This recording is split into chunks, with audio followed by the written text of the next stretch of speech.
Hello everyone, সবাই কেমন আছো? চলো আজকে অনেক দিন পর একটি সুন্দর ব্লগ নিয়ে চলে আসলাম। তো দেখো সকাল সকাল উঠে বিছানাটা সুন্দর করে গুছিয়ে নিচ্ছি। আর এগুলো হলো ভাইয়ের বই। দেখো এত বই, মানে সব দিকে এরকম চিত্রে চিত্রে পড়ে আছে। তো এগুলো সুন্দর করে আজকে পুরো ঘরটা আটাবো, তো গুছাবো, সেটাই তোমাদের সঙ্গে শেয়ার করব। তো দেখো প্রথমেই দেখো চাদরটা সুন্দর করে বিছানাতে পাতালাম। তো চলো এখন জানালাটা খুলে দিলাম। আর এই দেখো এত বই, মানে কি বলবো, এগুলো একটুকু গুছিয়ে রাখে না।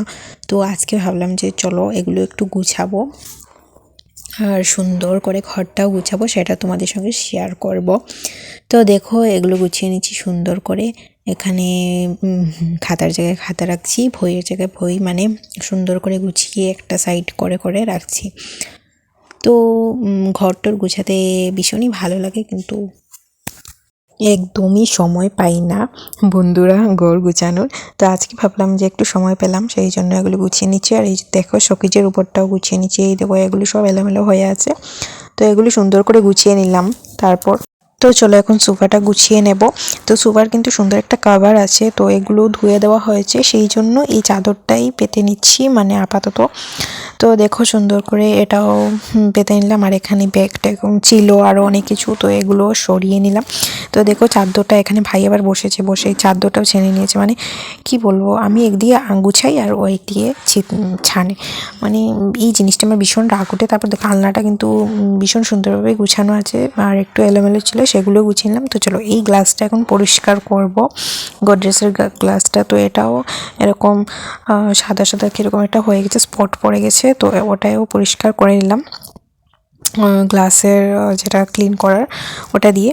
তো দেখো তারপর সুন্দর করে গুছিয়ে নিয়েছি, নিয়ে তারপর দেখো এখন এই যে ঝাড়ু দিয়ে দিচ্ছি। আর ঘরটা গুছানো কেমন হয়েছে সেটা কিন্তু অবশ্যই কমেন্ট করে কিন্তু বলবে। তো তো চলো এখন আমি পুরো রুমটা দেখিয়ে দিচ্ছি তোমাদের। এই দেখো কীরকম হয়েছে গোছানোটা, সেটা কিন্তু বলবে। তো আমাকেও একটু দেখিয়ে দিলাম, এই দেখো গ্লাসটাতে আমাকেও দেখিয়ে দিলাম। তো আমাকে কেমন লাগছে বলো বলো, পুরো পাগলি পাগলি লাগছে। যাই হোক, কাজ করতে করতে এরকম শুকিয়ে গেছি, কী করবো। তো চলো এখন তো দেখতে থাকো ব্লগটা। তো এখন থেকে আমি চেষ্টা করব প্রত্যেক দিন একটু সুন্দর সুন্দর ভিডিও দেওয়ার, যেহেতু আমার বাইরে তেমন বাড়ানো হয় না, সেই জন্য জানো তো ভিডিও করাটাও হয় না। তো ঘরেই যা পারি সেগুলো ভিডিও করব। তো এখন দেখো সকালে খাবারে খেয়ে নিলাম আজকে ডালিয়া। তো এটা কিন্তু সবজি দিয়ে বানানো হয়েছে, গাজর টাজর শিম দিয়ে, খুবই ভালো হয়েছিল। তো চলো এখন খেয়ে নেব দুপুরের চা। তো চাটা না খেলে কিন্তু হয়ই না, সকালে আমি চা খাই না, কিন্তু দুপুরে আমার একটু চা লাগবেই লাগবে। মানে জানি না কেন, তোমাদেরও কি এরকম হয় সেটা বলবে। দুপুরে চাটা না খেলে আমার কিন্তু একদমই ভালো লাগে না। তো এখন বসিয়ে নিলাম চা। আর এই দেখো সসপ্যানটা বসিয়ে নিয়েছি অনেকক্ষণ আগে। সেই এখন দেবো জল, মানে জলটা আগে নেইনি, তো সেই জন্য আগে বসিয়ে দিয়েছি। তারপর এরকম পুড়ে যাচ্ছিলো, তারপর যাই হোক জল দিয়ে দিলাম। তো চলো কি রান্না হচ্ছে আজকে দেখো। এখানে আছে লাউ ফুল। তো তো এটা কিন্তু হলো আমাদের গাছের লাউ ফুল।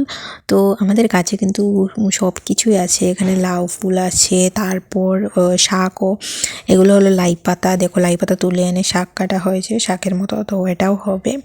তো আমি এগুলো এত ভালো লাগে না, আমার শাক খেতে একদমই ভালো লাগে না, যেহেতু আমি খাই না। তো দেখো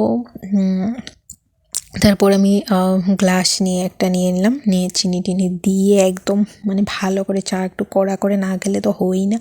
আমার তো চা খেলে মানে একটু কড়া লাগবেই লাগবে। এই পাতলা টাতলা চা আমার খেতে একদমই ভালো লাগে না গাইস। তোমাদের কি এরকম হয় বলো? তবে এরকম ভেবো না যে এত আমি চা খাই, এত না, মানে হঠাৎ হঠাৎ খেতে ইচ্ছে হয়, সেই জন্য খেয়ে নিচ্ছি। তো দেখো এখানে ভিডিও করছি, আর এখানে সবাই আছে, দাঁড়িয়ে আছে, আমার একটু লজ্জাও করছে ভিডিও করছি। তো কী করবো, চলো ভিডিও তো করতেই হবে। আর এখন থেকে প্রত্যেক দিন আমি কিন্তু ভিডিও করব। তো তোমরা কিন্তু অবশ্যই আমার চ্যানেলটা সাবস্ক্রাইব করে দিও যদি ইউটিউবে দেখে থাকো, আর যদি ফেসবুকে দেখে থাকো তাহলে কিন্তু অবশ্যই ফলো করে দিও। তো দেখো এখন চাটা আমার হয়ে গেছে, আর দেখো কত কড়া হয়েছে চাটা। এখন আমি চাটা সুন্দর করে এরকম ছেঁকে নিচ্ছি। তো চলো এখন চাটা খেয়ে নেব। আর চায়ের সঙ্গে একটা বিস্কুট না নিলে তো হয়ই না। দেখো চা দিয়ে বিস্কুট দিয়ে খেয়ে নিচ্ছি। আর এটা হলো আমার প্রিয় একটা কাপ, তো এই কাপটা কিন্তু ভীষণ ভালো লাগে, আমার একটা প্রিয়। তো দেখো দুপুরের লাঞ্চে কী কী ছিল। লাঞ্চে ছিল আলু দিয়ে সয়াবিন দিয়ে ভাজা, এখানে আছে শিম করু শস্য দিয়ে শিম দিয়ে, আর আছে ফুলকপি তরকারি, আর ওই যে শাক বললাম, শাক আমি খাই না। তো দেখো এই দেখো ফুলকপি নিয়ে নিয়েছি, ফুলকপির তরকারি। তো আরও সুন্দর সুন্দর ব্লগ তোমাদের সামনে আসছে, তোমরা অবশ্যই আমার চ্যানেলটা ফলো করে দিও, যদি ইউটিউবে দেখে থাকো সাবস্ক্রাইব করে দিও। সবাইকে টাটা।